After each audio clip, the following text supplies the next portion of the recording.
Laws of nature हमारे गुरुदेव ब्रह्मलीन आचार्य शेषाद्री स्वामीनाथन जी के द्वारा जो हमें सिखाए गए हैं उन लॉज ऑफ नेचर पे आधारित रहेगा आज का प्रोग्राम। वो कौन कौन से हैं? हाँ जी, laws of nature, law of cause and effect, law of power distribution, law of vital economy and non violence. इन सारे लॉज को लेके हम साथ साथ चलेंगे। इससे पहले हमने समझने होंगे हमारा अपना बेसिक प्रिंसिपल। हमारा बेसिक प्रिंसिपल है 5 टाइप्स ऑफ यूनिटी, 5 तरह की एकता। 5 तरह की एकता के अंदर पहला प्रिंसिपल है यूनिटी ऑफ डिजीज, सभी रोग एक हैं। Second, unity of cause of disease, सभी रोगों का कारण एक है। अगर ये प्रमाणित हो जाए कि सभी रोग एक हैं, सभी रोगों का कारण एक है, तो तीसरी यूनिटी अपने आप बन जाएगी यूनिटी ऑफ ट्रीटमेंट, सभी रोगों का इलाज एक है। जैसे ही हम इस बात को सुनते हैं तो एकदम से बात डाइजेस्ट नहीं होती। हम सोचते हैं हम तो डायग्नोसिस कराते हैं, टेस्ट कराते हैं और यहाँ पर ये कह रहे हैं सभी रोग एक हैं। ऐसे कैसे हो सकता है? वो हमारा काम है इसकी साइंस को आपको आज बताना। तो अगर ये प्रमाणित हो जाए और आप हमारे साथ सहमत हो जाएं कि सभी रोग एक हैं, तो सभी रोगों का इलाज एक होना चाहिए। ये बात समझ में सीधी सीधी आती है। और सभी रोगों का कारण भी एक होना चाहिए और इलाज भी एक होना चाहिए, ये भी समझ में आती है। तो अगर सभी रोग एक हैं और सभी रोगों का कारण एक है, तो अलग अलग लोगों को अलग अलग कंसल्टेशन चाहिए नहीं।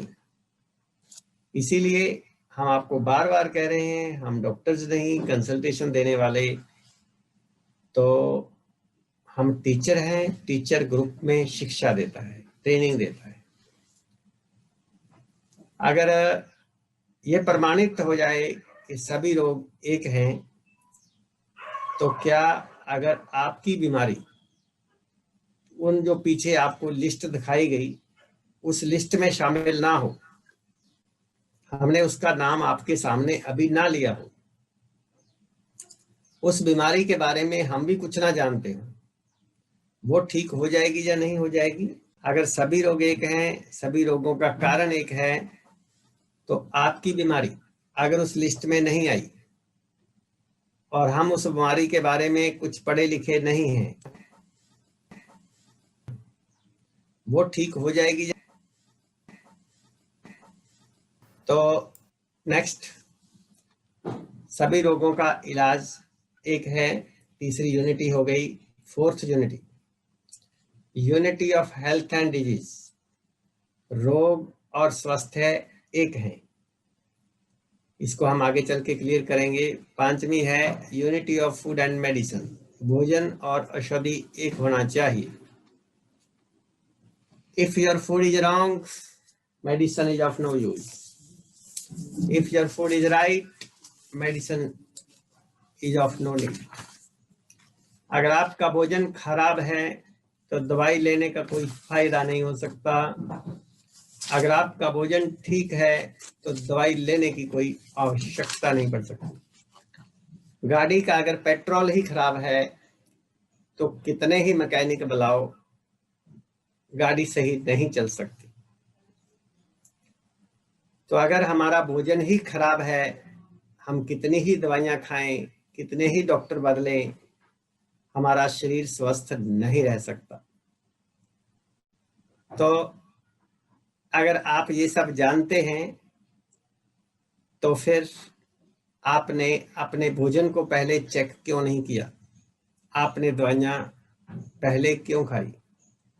और जो आप भोजन ले रहे हैं क्या वो ठीक है? उसके ऊपर आपने विचार किया नहीं किया।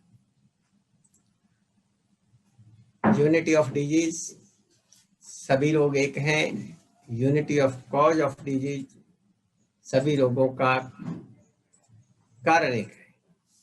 आइए अब हम इस पे वापस आते हैं और इस बात को समझने का प्रयास करते हैं कि सभी रोग एक हैं तो कैसे एक हैं। हमारे शरीर में से गंदगी को, फॉरेन मैटर को, विजातीय द्रव को बाहर निकालने के 4 रास्ते हैं। पेशाब का, पखाने का, पसीने का और श्वास का। जब कुछ गलतियों की वजह से शरीर इन 4 रास्तों के द्वारा मल को बाहर निकालने में असमर्थ हो जाता है, गंदगी शरीर के अंदर रुकना शुरू कर देती है। उस गंदगी का शरीर के अंदर रुकना ही रोग है। यूनिटी ऑफ डिजीज, सभी रोग एक हैं। हम जांच कराते हैं, अक्सर क्या बताते हैं, रिपोर्ट्स में क्या लिखा होता है? ब्लड प्रेशर बढ़ा हुआ है, शुगर बढ़ा हुआ है, कोलेस्ट्रॉल बढ़ा हुआ है, यूरिक एसिड बढ़ा हुआ है, थायराइड है, मोटापा है, यूट्रस में रसौली है, गांठ है, पथरी है, फेफड़ों में बलगम है। मेरा सवाल, क्या ये सभी पदार्थ जो रिपोर्ट्स के अंदर दिख रहे हैं हमारे शरीर के अंदर होने चाहिए? बीट के शरीर के अंदर होने चाहिए? नहीं, ये सभी पदार्थ शरीर के अंदर नहीं होने चाहिए। तो अगर हमारे शरीर के अंदर कुछ ऐसे पदार्थ हैं जिनको नहीं होना चाहिए, इसका मतलब हमारा शरीर अंदर से गंदा है। हम घर को साफ रखते हैं, गाड़ी को साफ रखते हैं, ऑफिस को साफ रखते हैं, शरीर को बाहर से साफ रखते हैं। शरीर को अंदर से साफ रखने का हम कितना प्रयास कर रहे हैं, करते हैं, बता दीजिए। यूनिटी ऑफ डिजीज, सभी रोग एक हैं, हमारा शरीर अंदर से गंदा है। अगर किसी व्यक्ति ने अपने घर की पिछले 25-50 साल से कभी भी सफाई ना की हो, उस घर में रहने वाले लोगों को कौन सी बीमारी हो सकती है? ऑल टाइप्स ऑफ डिजीज, सभी तरह की बीमारियां हो सकती हैं। नेक्स्ट, अगर किसी व्यक्ति ने 25-50 साल से अपने शरीर की कभी भी सफाई ना की हो, अगर 25 साल की उम्र में हार्ट अटैक आ जाए, बाईपास सर्जरी हो जाए, तो कोई आश्चर्य की बात है? नहीं, कोई आश्चर्य की बात नहीं है। तो हम अक्सर अफसोस प्रकट करने जाते हैं, सुनते हैं कि अच्छा भला था, चाय का कप ही हाथ में रह गया। तो कहने का भाव ये है कि हम इस बात की तरफ ध्यान नहीं देते कि इसका कारण क्या है और हमने अपनी लाइफ को कैसे जिया है। यूनिटी ऑफ डिजीज, सभी रोग एक हैं, शरीर के अंदर गंदगी का रुकना। Unity of cause of disease, सभी रोगों का कारण एक है, गलत तरह का खान पान, गलत तरह का रहन सहन, गलत तरह के सोच विचार। गलत तरह का खान पान, आप सब जानते हैं कि हम जो भी खाते हैं कैसा खाते हैं। गलत तरह का रहन सहन, जो रहन सहन है, खान पान के ऊपर भी आज हम काम करेंगे और रहन सहन के ऊपर भी काम करेंगे। गलत तरह की सोच विचार, इसके ऊपर आज काम नहीं हो पाएगा, मगर कुछ आपको हिंट दे देते हैं, आप काफी कुछ समझ जाएंगे। अगर हमारे पास जितना समय है, अगर उसका 10% भी हम बिना स्वार्थ के सेवा नहीं करते, दूसरों के काम नहीं आता। हमारा समय और धन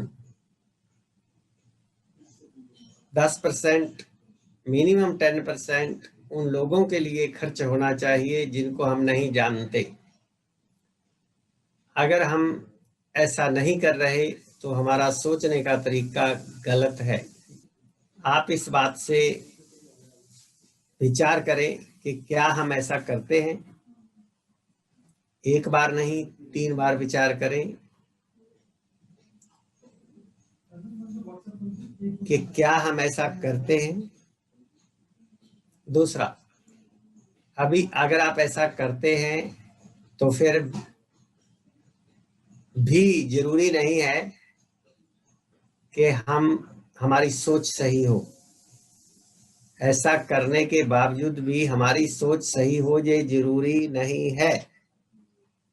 हम कितनी मेडिटेशन करते हैं, हम कितनी माला जपते हैं, हम दिन में कितनी बार मंदिर जाते हैं, मस्जिद जाते हैं, गुरुद्वारा जाते हैं, हम कितना दान पुण्य करते हैं, हम कितनी सेवा करते हैं, इस सब का रिजल्ट कहां पर आएगा, इम्तिहान कहां पर होगा, परीक्षा कहां पर होगी?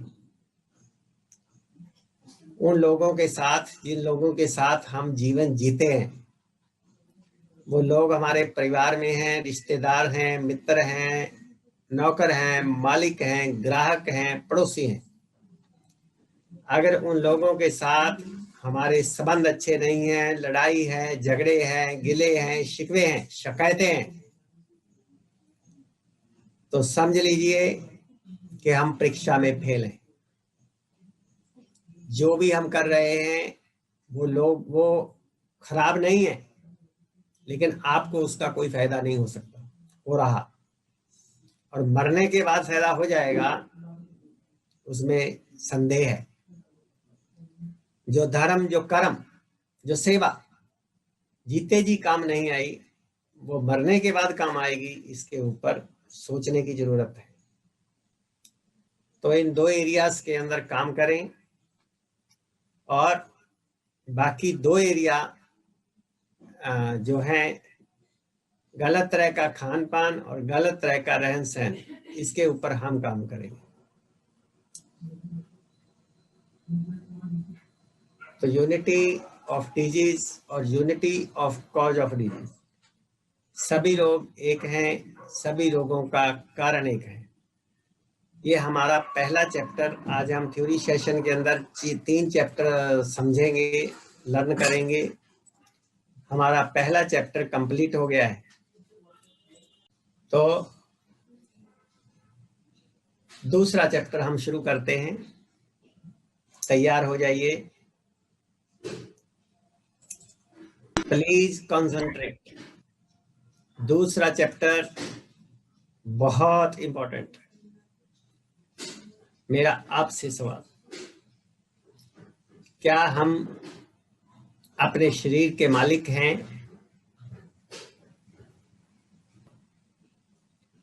हम ये कहना चाहते हैं कि हम इस शरीर के मालिक नहीं हैं। हम गाड़ी के मालिक हो सकते हैं। हम निर्णय लेते हैं गाड़ी कब लेनी है, किस कंपनी की लेनी है, किस रंग की लेनी है और कब बेच देनी है। हम शरीर के मालिक नहीं हो सकते। क्यों? हमने जन्म लेने का फैसला अपनी मर्जी से किया। कब जन्म लेना है, कहाँ लेना है, किस माँ बाप के घर में लेना है, किस रंग का शरीर लेना है, किस कद का शरीर लेना है, और इस शरीर को छोड़ के कब जाना है। अगर किसी की चलती हो तो हाथ खड़ा करो। जिस शरीर के ऊपर हमारा इतना भी नियंत्रण नहीं है, हम उस शरीर के मालिक कैसे हो सकते हैं? घर की सफाई की चिंता किसको होती है? गाड़ी की सफाई की चिंता किसको होती है? मालिक को। घर की सफाई की चिंता घर के मालिक को होती है, तो शरीर की सफाई की चिंता किसको होगी? शरीर के मालिक को। शरीर के मालिक हम है नहीं, ये मैंने प्रूव कर दिया और आपने भी प्रूव कर दिया। आपने प्रूव कैसे किया? हमने घर को गंदा नहीं किया, गाड़ी को गंदा नहीं किया, ऑफिस को गंदा नहीं किया, क्योंकि हम उसके मालिक हैं। हमने कपड़ों को गंदा नहीं किया क्योंकि हम उसके मालिक हैं। कपड़े हम चूज करते हैं, हमने किस रंग के पहनने हैं, कब बदल देने हैं, हम उसके मालिक हैं। मगर इस शरीर के मालिक नहीं हैं और इसको जी भर के गंदा किया अंदर से। तो शरीर की सफाई की चिंता किसको होगी? हम तो मालिक है नहीं, शरीर के मालिक को। शरीर का मालिक कौन है और कहाँ रहता है? जो शरीर का घर का मालिक है, घर के मालिक घर के माता पिता होते हैं। शरीर के पिता हैं गॉड, ईश्वर, अल्लाह, बैगरो। शरीर की माँ कौन है, माता कौन है, मदर कौन है? जब मैं पिता की बात करूंगा, शरीर के पिता की बात करूंगा, तो आप बहुत सारे नाम लिख सकते हैं। मगर जब माता की बात करता हूं तो आपके पास मदर नेचर लिखने के अलावा कोई और आंसर नहीं है। वक्त आ गया है कि हमें माँ की शरण में जाना होगा। जैसे स्कूल में बहुत जगह आजकल फैशन चल पड़ा है कि पिता का नाम नहीं पूछते, माता का नाम पूछते हैं। मदर का नाम ज्यादा इंपॉर्टेंट माना गया है। तो ठीक ऐसे ही मैं भी यही बोलूंगा कि हमें पिता को बाद में बात करेंगे, पहले मदर की बात करते हैं, माँ की बात करते हैं। क्योंकि पिता के मामले में हम सब कंफ्यूज्ड हैं। सबके पिता अलग अलग हैं, सबके धर्म अलग अलग हैं, सबकी मान्यताएं अलग अलग हैं, लेकिन मदर के बारे में कोई कंफ्यूजन नहीं है। एक ही मदर है, मदर नेचर। तो मदर नेचर की अगर हम सब शर्म में चले जाएं, हमारे भेदभाव, लड़ाई झगड़े सारे खत्म हो जाएंगे। क्योंकि इसके अंदर कोई रौला है ही नहीं और इसके प्रिंसिपल भी सीधे हैं और एक ही है। इसके अंदर बहुत कुछ भी कंफ्यूजन नहीं है। Very very very very very very clear mother nature. तो हमें शरीर के माता पिता को हमारे शरीर की सफाई की चिंता होगी। अगर घर के अंदर सफाई की हालत बिगड़ जाए तो घर के माता पिता घर के अंदर सफाई अभियान चलाते हैं।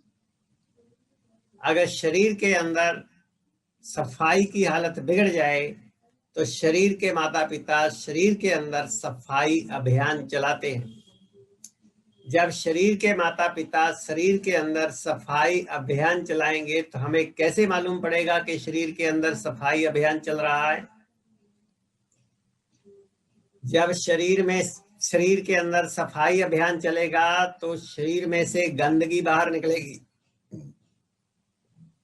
घर के अंदर सफाई अभियान चलेगा तो घर में से गंदगी बाहर निकलेगी। शरीर के अंदर सफाई अभियान चलेगा तो शरीर में से गंदगी बाहर निकलेगी। नजला जुकाम, ध्यान से सुनो, नजला जुकाम, उल्टी, दस्त, बुखार ऐसी बीमारियां हैं जिनके द्वारा शरीर अपनी गंदगी को बाहर निकालता है। फीवर, बुखार एक ऐसी बीमारी है जिसके द्वारा शरीर अपने टॉक्सिन्स को, अपनी गंदगी को आग लगाता है। तो जब ये बीमारियां हमें होती हैं, नजला जुकाम, उल्टी, दस्त, बुखार, इसको हम बोलते हैं रोग की पहली अवस्था, एक्यूट डिजीज। ये कौन कौन सी हैं? नजला जुकाम, उल्टी, दस्त, बुखार, फोड़ा, फुंसी, पेट का दर्द। ये हमारे शरीर में शरीर की सफाई के लिए आती हैं, हमारी भलाई के लिए आती हैं, किसी नुकसान के लिए नहीं आती। Influenza, cold, vomiting, diarrhea, fever, cough, boil, stomach pain. ये शरीर में शरीर की सफाई के लिए आती हैं, हमारी भलाई के लिए आती हैं, किसी नुकसान के लिए नहीं आती। ध्यान से सुनिए, ये बीमारियां जो एक्यूट डिजीज हैं, जो अच्छे वाली हैं, ये पहले के लोगों को भी आती थी। त्रेता में, सतयुग में, कलयुग में, हर युग में आती थी। और पशु पक्षियों को भी आती हैं और बचपन में हमें भी आती थी।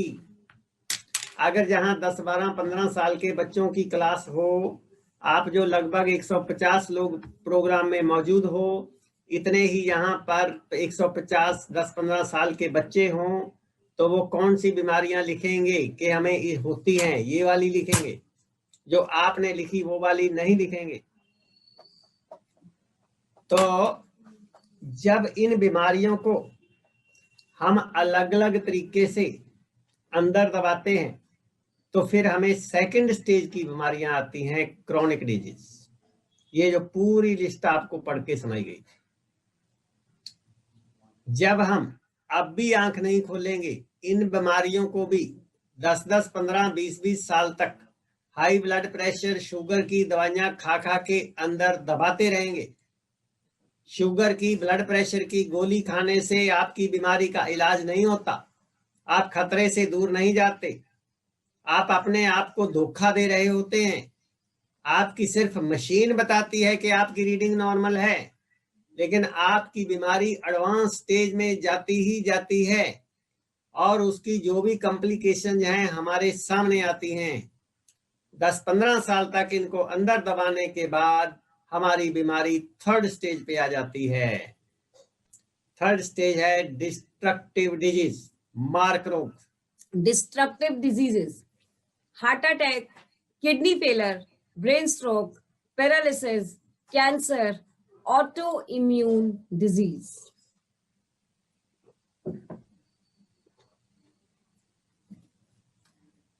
रोग कई तरह के नहीं होते, रोग एक ही है, उसकी स्टेजेस अलग अलग हैं। रोगों की पहली स्टेज एक्यूट डिजीज, तीव्र रोग। दूसरी स्टेज क्रॉनिक डिजीज, मंद रोग। तीसरी अवस्था डिस्ट्रक्टिव डिजीज, मार्क रोग। अगर पहली अवस्था वाले रोगों को अंदर नहीं दबाएंगे तो दूसरी अवस्था नहीं आएगी। अगर दूसरी अवस्था वाले रोगों को अंदर नहीं दबाएंगे तो तीसरी अवस्था नहीं आएगी। हम किसी भी अवस्था में हों, अब भी यू टर्न ले सकते हैं। Come to the point. मेरा पहला सवाल कि ये जो एक्यूट डिजीज हैं, जो तीव्र रोग हैं, जो हमें हो गए, तो मैं ये जानना चाहता हूं 84 लाख जीव जंतु हैं, उनको क्रॉनिक डिजीज और डिस्ट्रक्टिव डिजीज, दूसरी अवस्था और तीसरी अवस्था वाले रोग नहीं आते, केवल तीव्र रोग आते हैं। एक्यूट डिजीज आते हैं, नजला, जुकाम, उल्टी, दस्त, बुखार ही आते हैं। पहले के लोगों को भी पहली अवस्था के ही रोग आते थे, अगले दो नहीं आते थे। जब हमने जन्म लिया 10-15 साल तक हमें पहली अवस्था के रोग ही आते थे, अगले दो नहीं आते थे।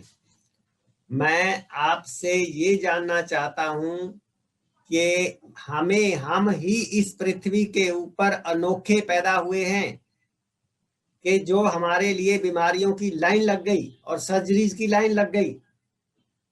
पहले के लोगों को ऐसा नहीं था, पशु पक्षियों के साथ ऐसा नहीं था, बचपन में हमारे साथ ऐसा नहीं था। अब हमने ऐसा क्या कर दिया कि हमें ये बीमारियां लग गई? जरा इसका कारण बता सकते हैं आप? मैं आपको ये कहना चाहता हूं कि गलत खान पान से ये रोग नहीं लगे, क्योंकि गलत खान पान से अगर आप खा लेते तो शरीर नजला, जुकाम, उल्टी, दस्त, बुखार से बाहर निकाल देता, मगर आपने इसको सप्रेस किया दवाइयों के द्वारा। आपने गंदगी को बाहर निकालने से रोका। जब हम दवाइयों की बात आती है तो सबसे पहला ध्यान हमारा जाता है एलोपैथिक मेडिसिन। जो एलोपैथिक मेडिसिन है, ये नजला, जुकाम, उल्टी, दस्त, बुखार को अंदर दबाती है। ये बीमारियों को अंदर दबाती है, सप्रेस करती है। आयुर्वेदिक दवाइयों के बारे में आपका क्या ख्याल है? ये रोगों को अंदर दबाती हैं या नहीं? चलिए, मैं ये कहूंगा कि आयुर्वेदिक दवाइयां भी अंदर दबाती हैं। अब इसकी साइंस आगे चल के आपको बताता हूं। तीसरा सवाल, होम्योपैथिक दवाई क्या करती है? अंदर दबाती है या नहीं दबाती है? होम्योपैथिक दवाई भी रोगों को अंदर दबाती है। दवाई कोई भी हो जिसका नाम ही दवाई है, वो रोगों को अंदर दबाएगी। कैसे? ये तो अच्छा, चलो एक चीज और बताओ। आपके जो घरेलू नुस्खे हैं, दादी नानी के टोटके, वो रोगों को अंदर दबाते हैं या नहीं? मैं कह रहा हूं ये भी अंदर दबाते हैं। आपके घरेलू नुस्खे भी 90%, अगर दोबारा पूछोगे तो 99%, ये भी रोगों को अंदर दबाते हैं। आपने किस किस ने सुन रखा है कि अगर गला खराब हो जाए, खांसी जुकाम हो जाए, तो देसी घी में बेसन का हलवा बना के खा लो। खांसी हो जाए तो अदरक और शहद मिला के चाट लीजिए। हाँ, हम आपको ये कहना चाहते हैं कि ये भी रोगों को अंदर दबाता है। बेसन का हलवा और अदरक और शहद मिला के चाटना। और आगे बढ़ते हैं। अगर कोई आपको ऐसा व्यक्ति मिल जाए जो कहे मेरे आगे हाथ करो, अक्यूपंक्चर, अक्यूप्रेशर, चलो मैं इसको दबा देता हूं, अगर उसके दबाने से आपका नजला जुकाम उल्टी दस्त बुखार ठीक हो जाए तो समझ लेना उसने भी अंदर दबा दिया, जिसमें आपने कोई दवाई भी नहीं ली। अगर कोई ऐसा आपको महापुरुष मिल जाए जो आपको ये कहे क्या हुआ है, आप कहें जुकाम, वो कहे सिर इधर करो, मैं तेरे सिर पे हाथ रख देता हूं, आशीर्वाद दे दूंगा, तेरा जुकाम ठीक हो जाएगा, तो समझ लेना उसने भी अंदर दबा दिया। साइंस क्या है? साइंस ये है कि कोई भी ऐसी प्रक्रिया, आपके द्वारा करी गई कोई भी ऐसी कलाकारी जो आपके चलते चलते जुकाम को, बुखार को, उल्टी को, दस्त को वही रोक दे, उसने अंदर दबा दिया। हम रात को शादी ब्याह में जाते, वहां तक पर जितने भी व्यंजन लगे होते हैं सभी को चख चख के देखते रहते और दिए गए लिफाफे की पूरी पूरी कीमत वसूल करने का प्रयास करते हैं। सुबह कौन सी बीमारी लगती है? दस्त, डायरिया, डायसेंट्री, खुद ही डॉक्टर के पास जाके बोलते हैं, रात पार्टी में चले गए, बदपरहेजी हो गई, दस्त लग गए। अब गंदगी को, अब दस्तों की दवाई दे दो, अर्थात गंदगी को अंदर दबाने की दवाई दे दो। तो जब आप दस्तों को अंदर दबाएंगे तो कब्ज होगी, कब्ज होगी तो पाइल्स, बवासीर होगी, तो आपकी सारी बीमारियां इन सारी गलतियां करने की वजह से अंदर दबाई जाती हैं। हम बात कर रहे थे पहले के लोगों की। पहले के लोगों के पास क्या एलोपैथिक, आयुर्वेदिक, होम्योपैथिक कोई दवाई थी?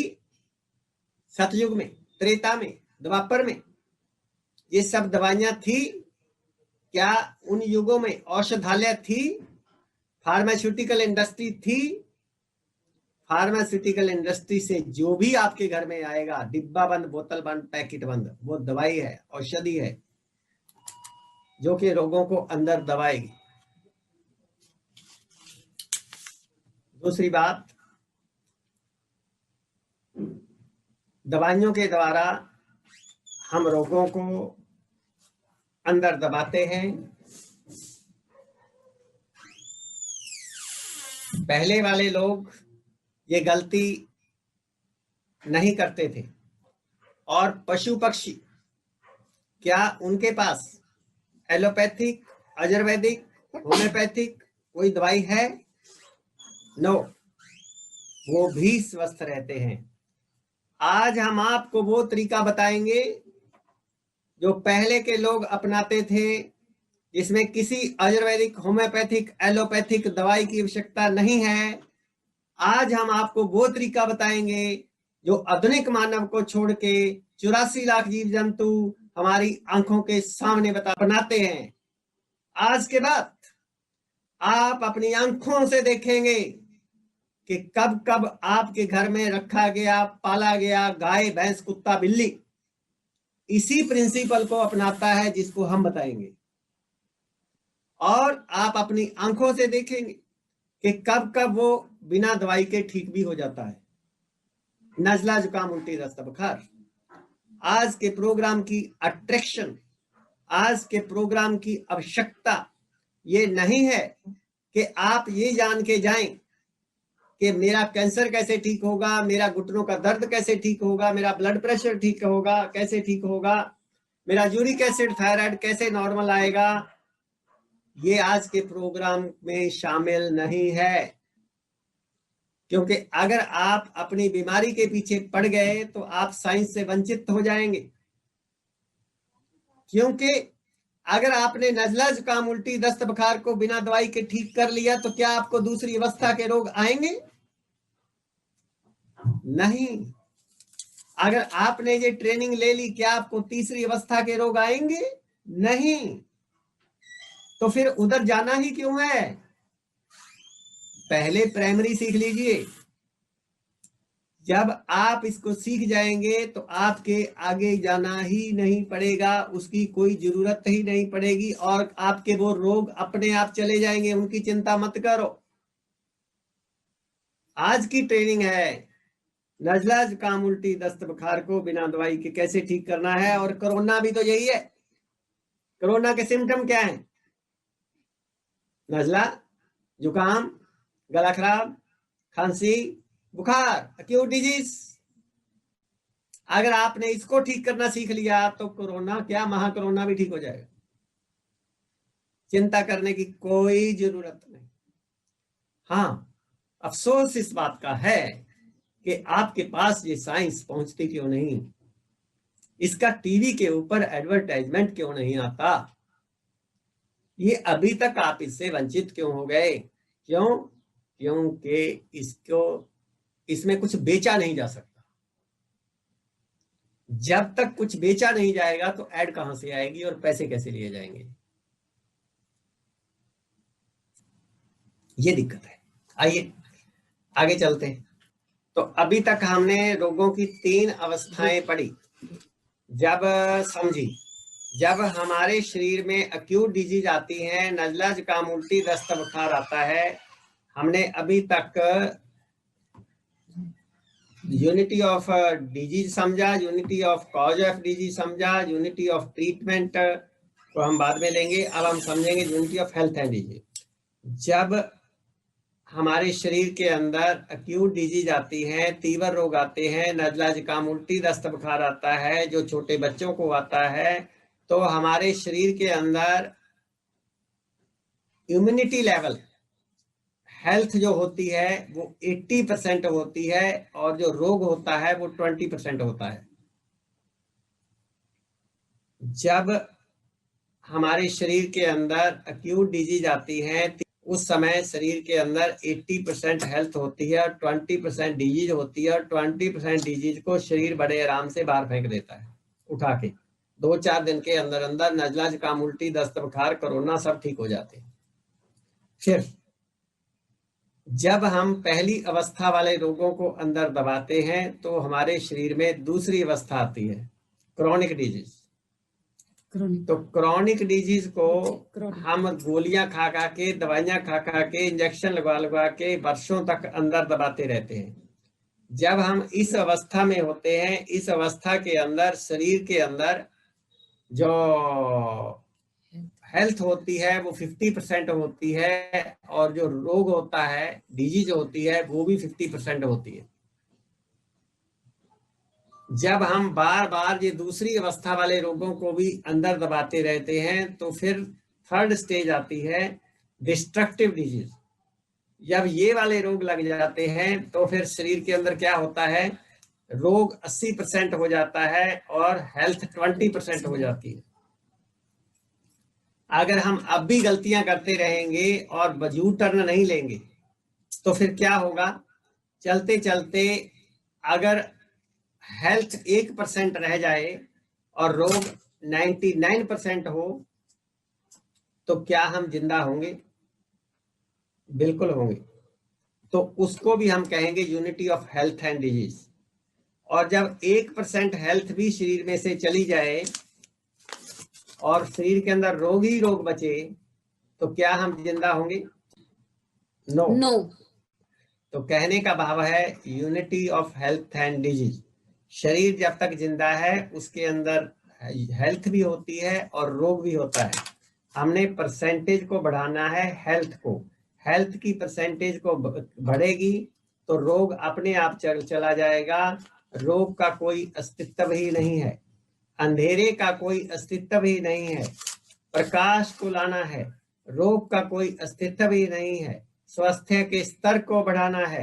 Raise your health level. अपने स्वास्थ्य के स्तर को बढ़ाएं। तो हमने इस प्रोग्राम में जब तक श्वास तब तक आस, जब तक श्वास है तब तक हम NLS को अपना के स्वस्थ जीवन की ओर आगे बढ़ सकते हैं।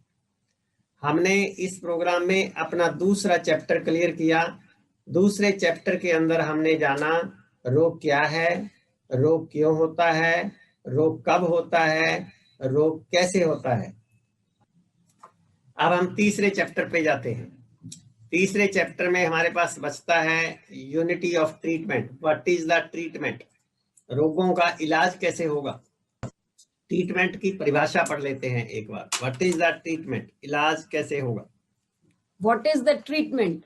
To give physiological rest by 5 elements of the nature and mental rest through ethical and moral values. शारीरिक एवं मानसिक आराम। शरीर के आंतरिक अंगों को प्रकृति के 5 तत्वों के द्वारा एवं मन को सद्गुणों द्वारा आराम देने का प्रयास ही इलाज है। आराम ही उपचार है। जैसे ही हम उपचार की बात सुनते हैं तो हमें ऐसे समझ में आता है कि हमें कड़वी कड़वी दवाइयां खानी पड़ेंगी, हमें ऑपरेशन कराना पड़ेगा, अपने अंगों को कटवाना पड़ेगा या बदलवाना पड़ेगा। जब हम उपचार की बात ये सुनते हैं कि हमें आराम करना है, रेस्ट के द्वारा, आराम के द्वारा स्वास्थ्य की प्राप्ति, तो ये बात तो हमारे दिमाग में डाउनलोड होती ही नहीं, बात ही समझ में नहीं आती। तो आइए आज हम समझेंगे कि आराम के द्वारा स्वास्थ्य की प्राप्ति कैसी होगी। मेरा सवाल, अगर किसी की हड्डी टूट जाए तो क्या करेंगे? अगर हड्डी टूट जाए तो आप भले प्लास्टर लगवाएंगे, डॉक्टर के पास जाएंगे, डायग्नोसिस कराएंगे, और लेकिन एंड पॉइंट क्या है कि आपको रेस्ट देनी पड़ेगी। आराम के द्वारा हड्डी जुड़ेगी। अच्छा, तो अगर हड्डी को जोड़ने के लिए कुछ दवाइयां लिखी गई हों, अगर आप उनको ना खाएं तो आपकी हड्डी जुड़ेगी या नहीं जुड़ेगी? अगर आपकी हड्डी बिना दवाइयों के जुड़ जाएगी तो इससे समझिए दवाइयों की औकात। हड्डी को जोड़ने की शक्ति, हीलिंग पावर कहां पर है? हड्डी को जोड़ने की शक्ति आपके शरीर के अंदर है। अगर हड्डी को जोड़ने की शक्ति आपके शरीर के अंदर है, अगर आपको कोई चालाक व्यक्ति मिल जाए और वो चालाक व्यक्ति आपको ये कहे कि आप हड्डी को आराम देने की कोई जरूरत नहीं, गोली खाओ, काम पे जाओ, आपको ये बात समझ में आएगी या नहीं आएगी? आपको ये बात समझ में आएगी, क्योंकि आप चाहते ही यही हैं। शॉर्टकट रास्ता, आपको काम धंधा ना छोड़ना पड़े, आपका काम भी चलता रहे और दवाई भले चलती रहे, इससे कोई फर्क नहीं पड़ता। पैसे भले खर्च होते रहे, इससे कोई फर्क नहीं पड़ता। आप गोली खाएंगे, काम पे जाएंगे। अगर आप ऐसा करने लग जाए, गोली खाएं, काम पे जाएं, हड्डी को आराम देना बंद, तो आपकी हड्डी जुड़ेगी या नहीं जुड़ेगी? आपके हड्डी के अपने आप जुड़ने की संभावनाएं बढ़ेंगी या घटेंगी? रोग बढ़ेगा या घटेगा? बढ़ेगा और अपने आप जुड़ने की संभावनाएं घटेंगी। ठीक ऐसे ही हमारे शरीर के अंदर के दूसरे रोग भी अपने आप ठीक हो सकते हैं और उनको ठीक करने की शक्ति शरीर के अंदर है, मगर हम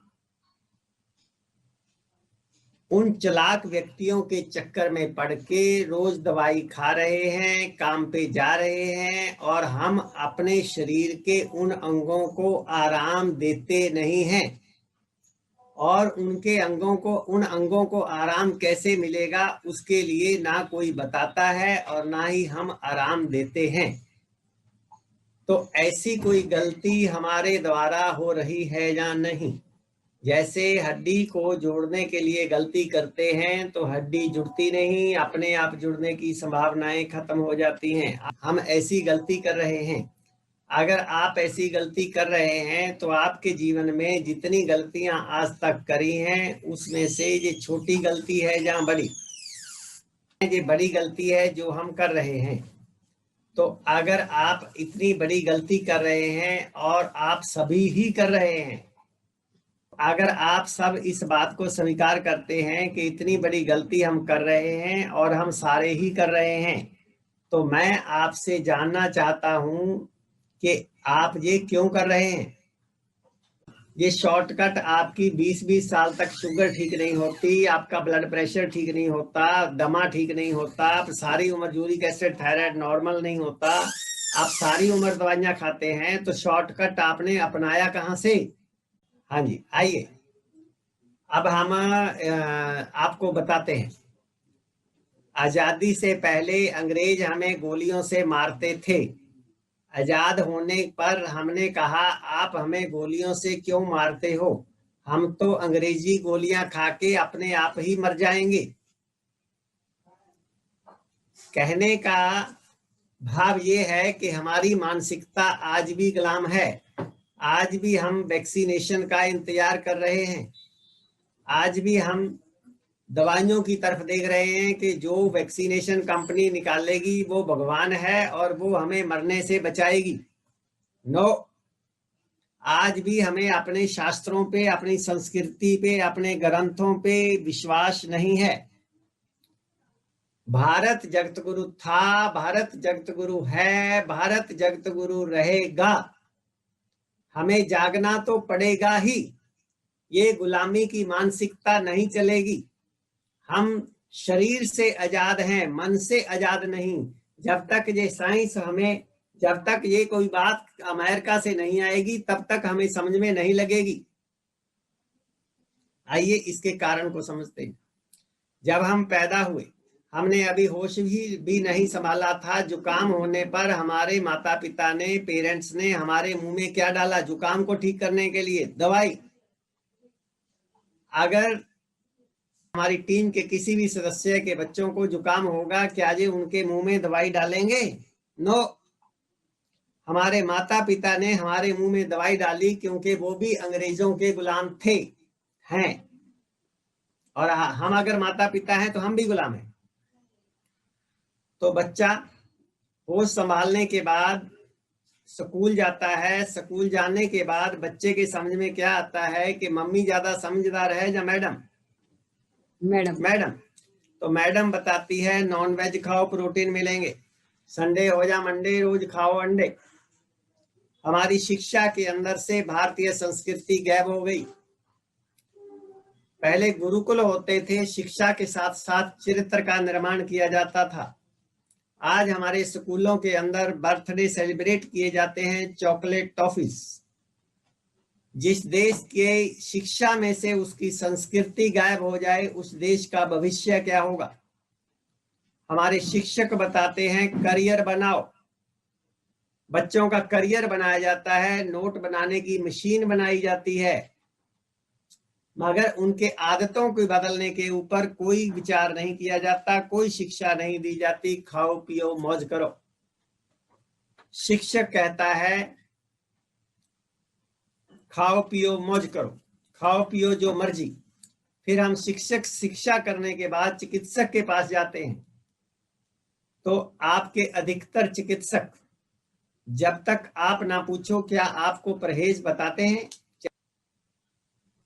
नो, आपको परहेज नहीं बताए जाते। क्यों? हम सुनते थे भी कोई वैद्य जी हैं, बीमारी का इलाज तो हो जाएगा मगर परहेज सख्त है। तो वो वैद्य जी आजकल कहीं मिलते हैं क्या? वैद्य जी को उनको सुनते हो क्या? नहीं मिलते। वो कहाँ गए? वो मर गए क्या? वो मरे नहीं, उन्होंने अपना काम करने का तरीका बदल दिया। उन्होंने देखा जो वैद्य परहेज नहीं बताते उनके पास मरीज ज्यादा आते हैं, जो परहेज बताते हैं उनके पास कम आते हैं, और पैसा भी सबको चाहिए और ग्राहक भी सबको चाहिए। हमारी चिकित्सा गुलाम हो गई। हमारी चिकित्सा के अंदर वो वैद्य सारे निकल गए। मेरे गुरुदेव जी ने इसका एक रास्ता निकाला कि एक नेचुरल लाइफस्टाइल संस्थान बनाया जाए, उसके अंदर ऐसे लोग हों जो कि पैसे के लिए काम ना करें, तो सेवा भाव से काम करें और इस ज्ञान को आगे बढ़ाएं। तो हमारी चिकित्सा गुलाम हो गई। चिकित्सक के पास जाते जाते, दवाइयां खाते खाते हमारा दवाइयों का डिब्बा तैयार हो गया। जब दवाइयों का डिब्बा तैयार हो जाता है तो दवाइयां बंद हो जाएंगी, इसकी कोई उम्मीद बचती है क्या? जब दवाइयां बंद होने की उम्मीद खत्म हो जाती है तो कौन याद आता है? भगवान। तो जब भगवान याद आता है तो हम सोचते हैं कि कोर्ट में जाना है तो बीच में वकील चाहिए, भगवान के पास जाना है तो बीच में कौन चाहिए? गुरु। हम किसी गुरु के पास जाते हैं, संत महात्मा के पास जाते हैं। आपके अधिकतर आज के मॉडर्न संत महात्मा, किसी के दिल को चोट लग जाए तो मैं एडवांस में क्षमा मांग लेता हूं, लेकिन सच बताए बिना रुकूंगा नहीं। आपके मॉडर्न महात्मा आपको क्या बताते हैं? ये लो मंत्र, इसको रट लो, और ये लो माला, इसको जप लो और खाओ पियो जो मर्जी। आपका शिक्षक बताता है खाओ पियो जो मर्जी, आपका चिकित्सक बताता है खाओ पियो जो मर्जी, आपका गुरु बताता है खाओ पियो जो मर्जी। आपके भंडारों के अंदर, सत्संगों के अंदर, भजन संध्याओं के अंदर, जागरणों के अंदर, कीर्तनों के अंदर जो प्रसाद बांटा जाता है स्वास्थ्य के लिए हितकर होता है या अहितकर होता है? अच्छा नहीं होता। तो ये सारी बातें जो मैं बोल रहा हूं, ये सारी बातें सभी धर्मों के सभी शास्त्रों में लिखी हुई हैं। पूरी गीता का प्रवचन करने के बाद उन्हीं पदार्थों का प्रसाद बांट दिया जाता है जिनको गीता में लिखा है कि खाना अगर इनको खाओगे तो रोग लगेंगे और मरोगे। तो मैं आपसे जानना चाहता हूं कि आपकी चिंता कौन करेगा? आपकी चिंता आपका टीचर नहीं करने वाला, आपका डॉक्टर नहीं करने वाला, सच्ची बात आपको आपका गुरु नहीं बताने वाला, तो कौन बताएगा? आपकी सरकार भी नहीं बताने वाली। हमारी सरकार, राष्ट्रपिता महात्मा गांधी महान प्राकृतिक चिकित्सक थे। उनका जो सपना था आजाद भारत के अंदर इसी चिकित्सा का प्रचार प्रसार होना चाहिए। तो हमने क्या किया? उस राष्ट्रपिता की नोटों पे फोटो छाप दी, मगर उसकी बात नहीं मानी। इस चिकित्सा पद्धति को आज भी भारत के अंदर मान्यता प्राप्त नहीं है सही मायनों में। इसका प्रचार प्रसार के अंदर, एलोपैथी के प्रचार प्रसार के अंदर बढ़ावा है, इसका कोई बढ़ावा नहीं। तो कहने का भाव ये है कि सभी लोग इसको बिगाड़ने में लगे हुए हैं। आज नेचुरोपैथी भी बिगड़ चुकी है। नेचुरोपैथी के अंदर भी आपको अलग अलग तरह के प्रलोभन दिए जाते हैं, स्टीम बाथ दिए जाते हैं। स्टीम बाथ ताकि आप उस सेंटर में जाते रहें। स्टीम बाथ लेने से नुकसान होता है, सन बाथ लेना चाहिए। आपको रगड़ रगड़ के मसाज की जाती है, नुकसान होता है। अट्रैक्शन है आपको वहां बुलाने के लिए। सही मायनों में मसाज कैसे होनी चाहिए, कि होनी चाहिए या नहीं होनी चाहिए, इसकी जानकारी दी ही नहीं जाती। तो सब व्यापार चल रहा है और यहाँ तक हमारी इस चिकित्सा पद्धति को भी लोग मिक्सोपैथी बना रहे हैं। इसीलिए हमारा स्लोगन है no mixopathy, follow pure naturopathy. हमारा नेचुरल लाइफस्टाइल, हमारे गुरुदेव जी ब्रह्मलीन आचार्य शेषाद्री स्वामीनाथन जी, अगर शुद्ध प्राकृतिक चिकित्सा समझनी है, प्योर नेचुरोपैथी जाननी है, तो केवल केवल केवल केवल पूरे वर्ल्ड के अंदर मेरे गुरुदेव जी के चरणों में बैठ के ही सीखी जा सकती है, और कोई रास्ता नहीं। सब लोगों ने इसको पोल्यूटेड कर रखा है।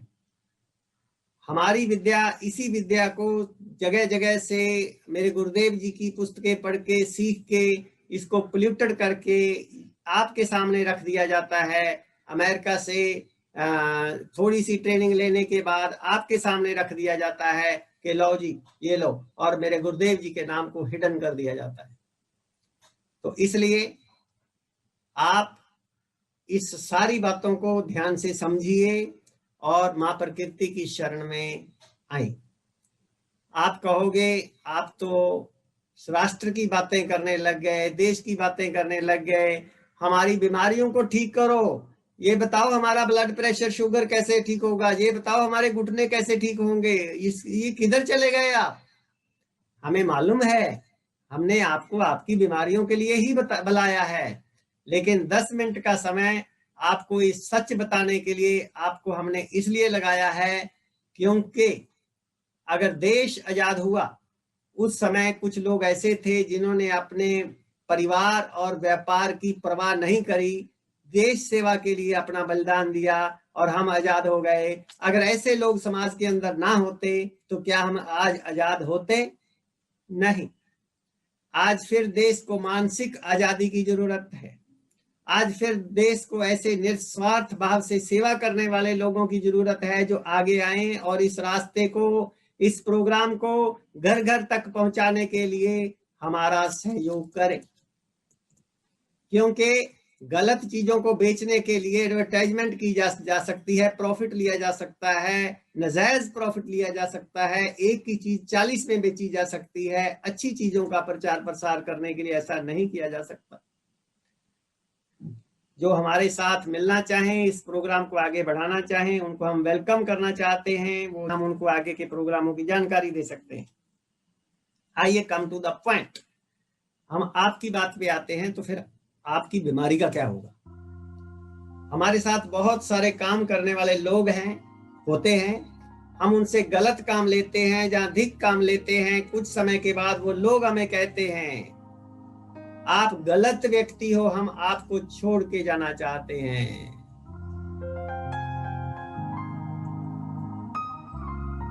हम क्या करते हैं? ऐसा होता है या नहीं होता? छोड़ के जाना चाहते हैं या नहीं चाहते?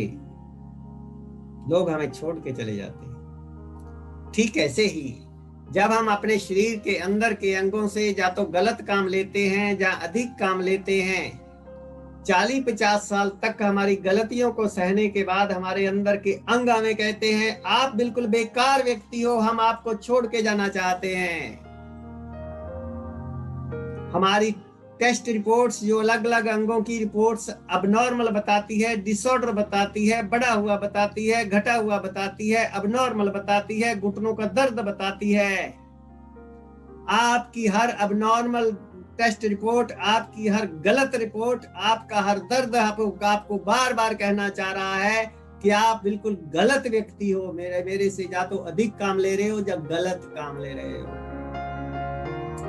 औरों के साथ विनिमय व्यवहार करने वाले व्यक्ति, औरों से प्यार करने वाले व्यक्ति, औरों से देखभाल करने वाले व्यक्ति अपने शरीर के अंगों के साथ विनिमय व्यवहार, सेवा, देखभाल, प्यार नहीं करते हैं।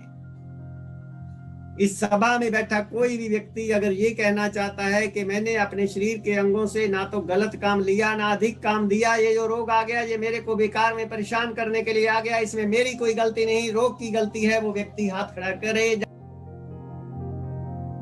रोग का कारण मैं स्वयं हूं, मैं खुद ही कारण हूं रोग का। मैं उस कारण को भी जानता हूं। अगर आप रोग का कारण स्वयं हैं और आप उस कारण को भी जानते हैं। अभी तक मैंने आपको ये नहीं बताया आपका रोग कैसे ठीक होगा। फिर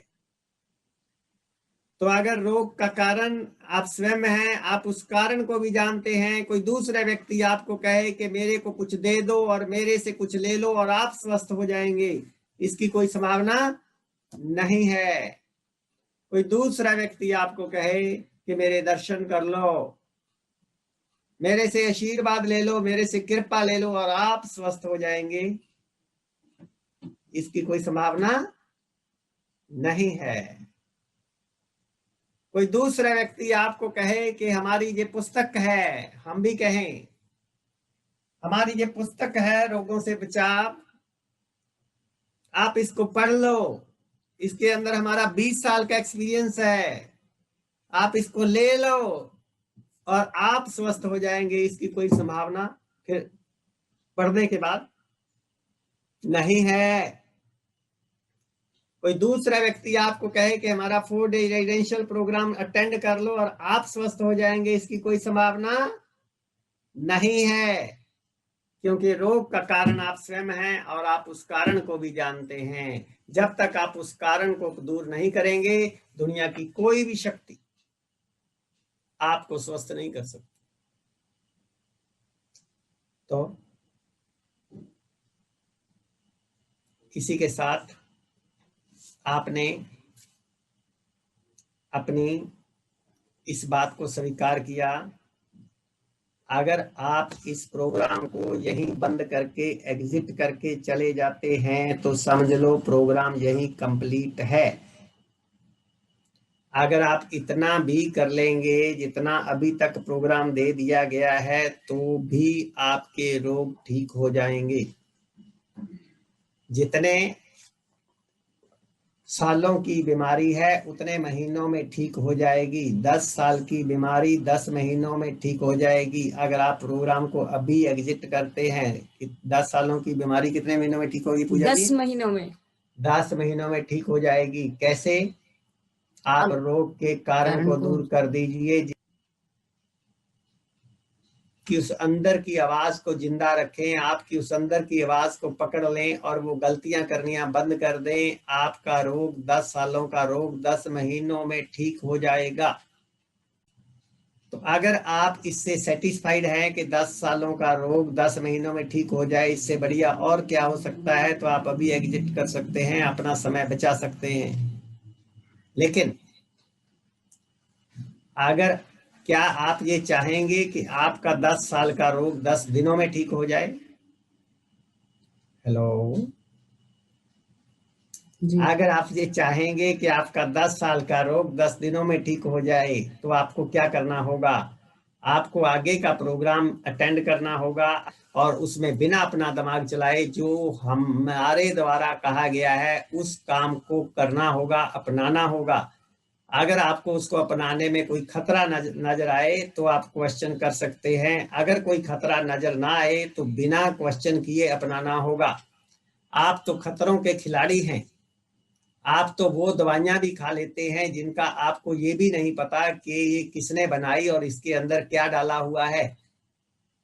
और आप इतना अंधविश्वास है आपको कि आप दवाइयों के ऊपर इतना अंधविश्वास करते हैं, एक बार भी आपके हाथ में मोबाइल है, गूगल में डाल के ये नहीं देखते कि इस दवाई के साइड इफेक्ट्स क्या क्या हैं। तो इतने महान व्यक्ति, इतना विश्वास करने वाले व्यक्ति मेरे द्वारा वो खाना तो खा ही लेंगे जो आप खुद ही खरीदेंगे, खुद ही बनाएंगे, तो उसमें तो कोई घपला है ही नहीं। तो मेरी बातों पे विश्वास करने में आपको कहाँ दिक्कत आ रही है? आप तो उन लोगों पे भी विश्वास कर लेते हैं जिसके बारे में कुछ आप जानते भी नहीं। तो आइए अब हम प्रोग्राम को इससे आगे लेकर जाते हैं। थ्योरी सेशन हमारा यहीं कंप्लीट होता है। आइए थ्योरी सेशन हमारा यहीं कंप्लीट होता है। 3 बातें जो थ्योरी में आपको समझानी थी वो तीनों बातें आपके साथ डिस्कस की जा चुकी हैं, आपको समझाई जा चुकी हैं और आप सहमत भी हैं, समझ आ गई। अब हम ये जानते हैं कि सुबह से शाम तक हमें करना क्या है। ये सेशन बहुत इंपॉर्टेंट है क्योंकि ये आप जानना चाहते हैं, लेकिन इसको जानते हुए जब जब हम आपको बोलेंगे तब तब आप ये पूछेंगे, आप ये जानना चाहेंगे, आपके मन में कुछ सवाल आएंगे। हमें मालूम है कि आपके मन में कौन से सवाल आने वाले हैं, आप क्या जानना चाह सकते हैं। मेरा फिर आपको यही सजेशन है कि आप सवालों में मत उलझिएगा। जो हम बोल रहे हैं, हम आपको बोलेंगे ये फल खा लीजिए, आप बोलेंगे वो खा लूं क्या? हम आपको बोलेंगे इतनी मात्रा में खा लीजिए, आप बोलेंगे इसको खाने से शुगर तो नहीं बढ़ जाएगी। आप ये मान के चलिए कि जो भी आपको बोला जा रहा है वो इतना नाप तोल के और इतने अनुभव के आधार पर बोला जा रहा है कि वही आपके लिए सही है। 3 दिन के लिए आप हमारी बात को, जो आज हम आपको करने के लिए कहने जा रहे हैं, वो वैसे ही मानेंगे जैसे आपको हम बोल रहे हैं। 3 दिन में आप अपनी हेल्थ में बदलाव देखेंगे, बदलाव अनुभव करेंगे, उसके बाद फैसला आपका है। इसीलिए इस सेशन को सुनने में पूरा ध्यान, पूरी कंसंट्रेशन केवल सुनने में कि करना क्या है और करना कैसे है, इसके ऊपर हम अपना प्रैक्टिकल सेशन शुरू करते हैं। आप अब क्या करेंगे, आपको यहाँ से जाने से पहले कुछ शब्द प्रसाद रूप में दिए जाएंगे, और ये शब्द प्रसाद क्या है, इनको बड़े आदर से ग्रहण करिएगा क्योंकि ये पूरे जीवन हमेशा हमेशा आपको काम आएंगे। तो आइए हम कुछ शब्द प्रसाद लेंगे। जी चलिए। Don't check your body. Check your habits. अपने शरीर को चेक ना करें, अपने शरीर को चेक ना करवाएं, अपनी आदतों को चेक करें, अपनी आदतों को देखें। हमारी आदतों के अंदर ही हमारी बीमारी छुपी हुई है और हमारी आदतों के अंदर ही हमारी बीमारी का इलाज छुपा हुआ है। जय मां प्रकृति। जय मां प्रकृति।